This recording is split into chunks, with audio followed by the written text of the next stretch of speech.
Assalamualaikum warahmatullahi wabarakatuh. Perkenalkan, nama saya Hasan Ahmad, NIM 22073019, kode sesi 142. Baik, di sini saya akan melakukan observasi mengenai mata kuliah teknologi alat berat pada beberapa alat berat yang ada di lokasi saya observasi. Mungkin di sini nanti di video kali ini saya akan melakukan 3 tahapan. Yang pertama itu saya akan melakukan identifikasi mengenai 3 alat berat yang ada di lokasi. Selanjutnya saya akan melakukan test drive atau pengoperasian pada alat berat. Selanjutnya saya akan melakukan sedikit wawancara dengan operator ataupun teknisi yang ada di lokasi yang saat ini saya sedang melakukan observasi. Baik, di sini kita akan melakukan identifikasi yang pertama pada alat berat, yaitu motor grader.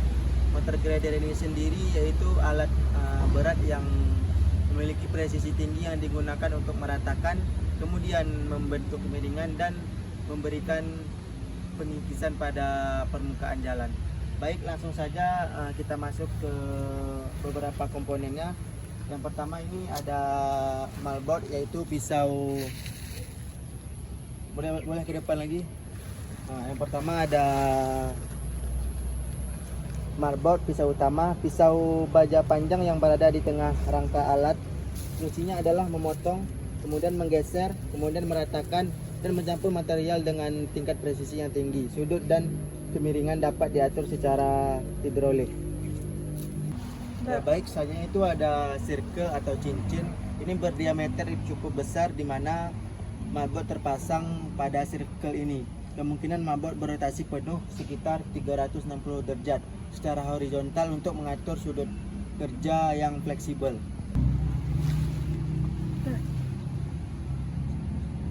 Ada heavy duty front axle.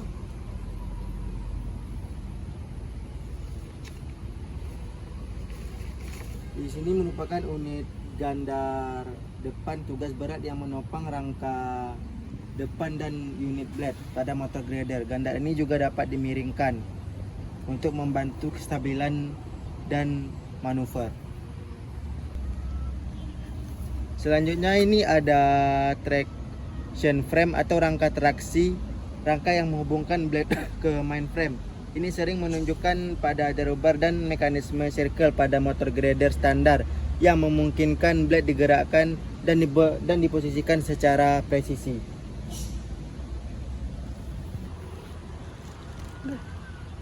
Baik, selanjutnya di sini ada mainframe, yaitu struktur dasar alat berat yang menopang semua komponen utama termasuk mesin, kabin dan roda. Nih, bagian sini sampai ke bawah sini. Nah, baik, di sini ada kabin bagian ini. Ini merupakan tempat operator bekerja, dilengkapi dengan kontrol pada bagian ini. Kemudian ada panel instrumen juga, kemudian ada tempat duduk. Sini merupakan mesin, yaitu sumber tenaga utama pada motor grader ini sendiri. Misalnya ini ada full hidrolik atau tangki hidrolik pada bagian ini. Baik, di sini ada 2 roda belakang, yaitu heavy duty rear twin axle.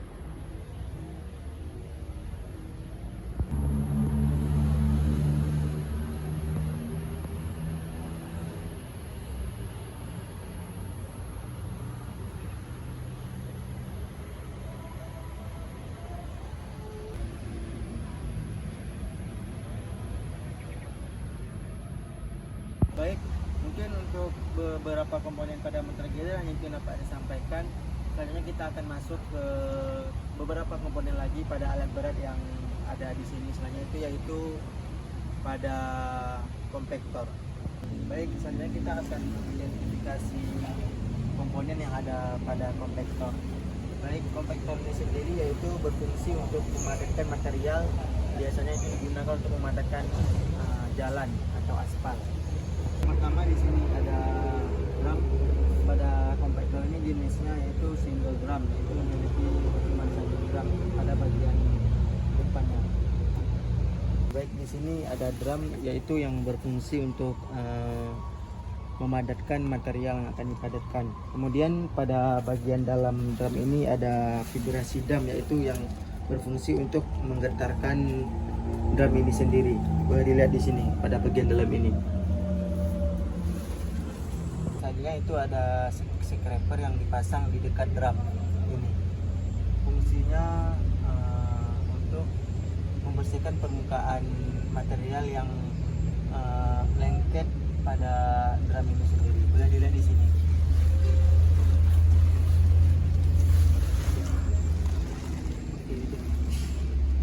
Baik, saya ini ada hot, yaitu berfungsi untuk melindungi engine yang ada pada bagian ini dan komponen-komponen lainnya yang ada pada bagian di sini. Selanjutnya di sini ada transmisi sistemnya yang berfungsi di sini untuk mengatur seluruh kecepatan pada kompaktor sendiri. Dan selanjutnya di sini ada kabin, itu merupakan tempat si operator nanti untuk bekerja menggunakan kompaktor ini sendiri. Baik, boleh naik. Di sini ada juga ada beberapa kontrol pada kompaktor. Itu yang pertama ada di sini ada tuas arah transmisi, yang ini berfungsi untuk mengatur arah maju ataupun mundur dari kompaktor ini sendiri. Kemudian di sini ada steering wheel yang berfungsi untuk mengatur arah juga pada kompaktor ini.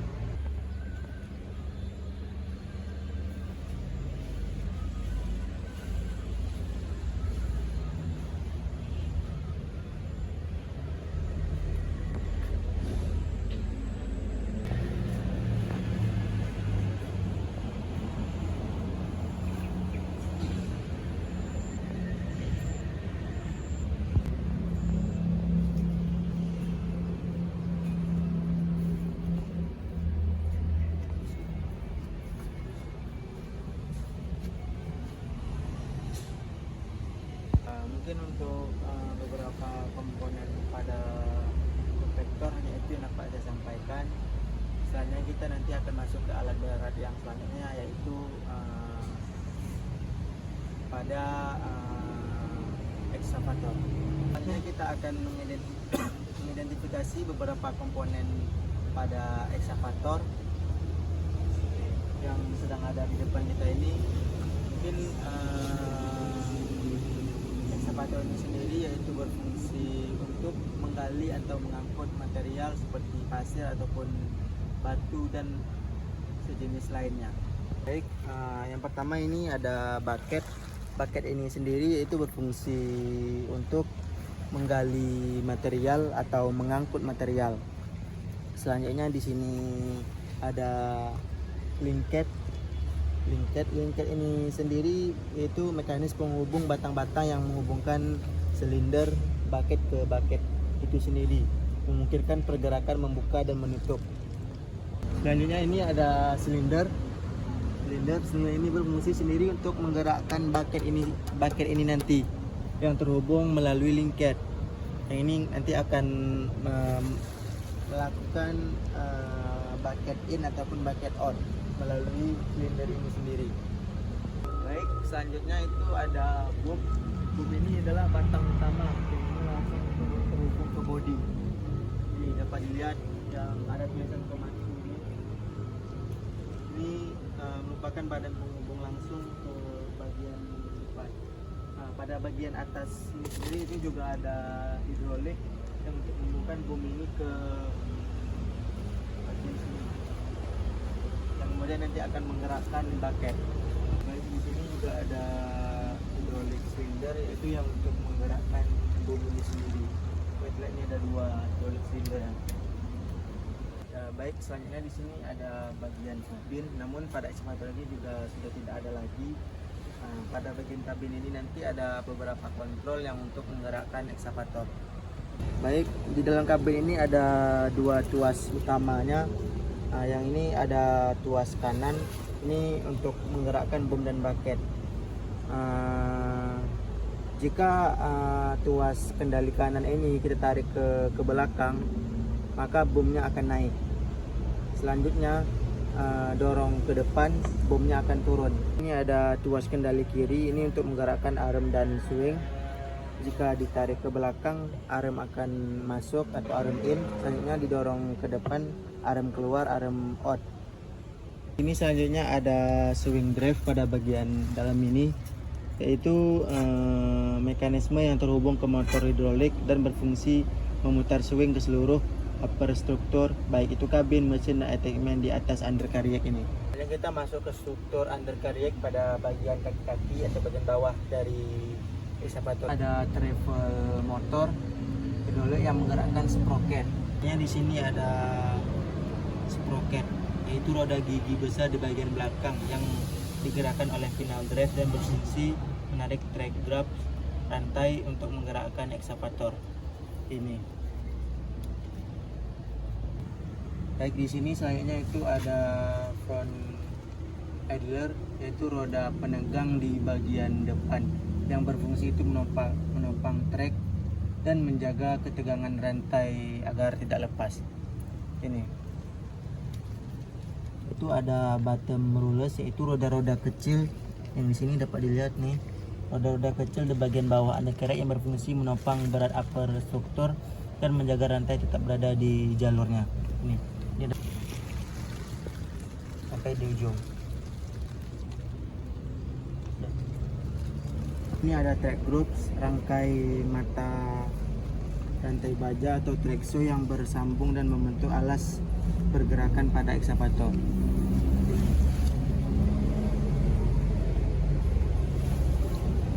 sini ada engine, yaitu sumber tenaga utama dari eskavator ini sendiri. Pada bagian ini ada engine.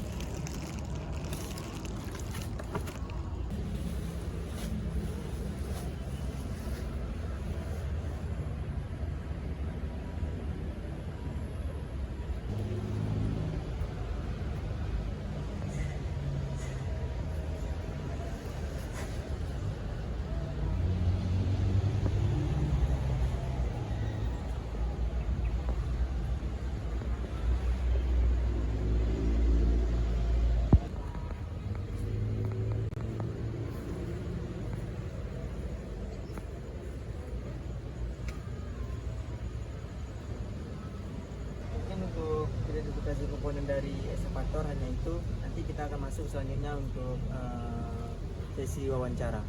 Selanjutnya kita akan melakukan wawancara dengan Bapak siapa namanya, Pak? Ujup. Selaku teknisi di sini, Pak. Selaku teknisi. Ya, mungkin nanti di sini saya akan menanyakan beberapa pertanyaan, Pak. Mungkin langsung saja kita mulai, Pak ya. Mungkin pertanyaan yang pertama itu, bagaimana manajemen dari perusahaan dalam melakukan perawatan pada semua alat berat yang ada di sini, Pak, agar masa pakaian itu lebih lama gitu, Pak? Kalau yang untuk alat bekerja, Pak. kalau alat bekerja untuk perawatan harian itu memang disediakan, dibawa dari gudang, dikerjakan oleh operator yang kernet, itu makanya pakai kernet.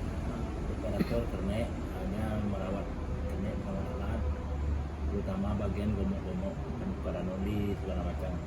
Berarti itu di setiap hari sebelum mulai bekerja itu dilakukan, Pak? Iya, pagi sebelum bekerja dilakukan. Jadi ada pengecekan, Pak ya? Oli segala macam.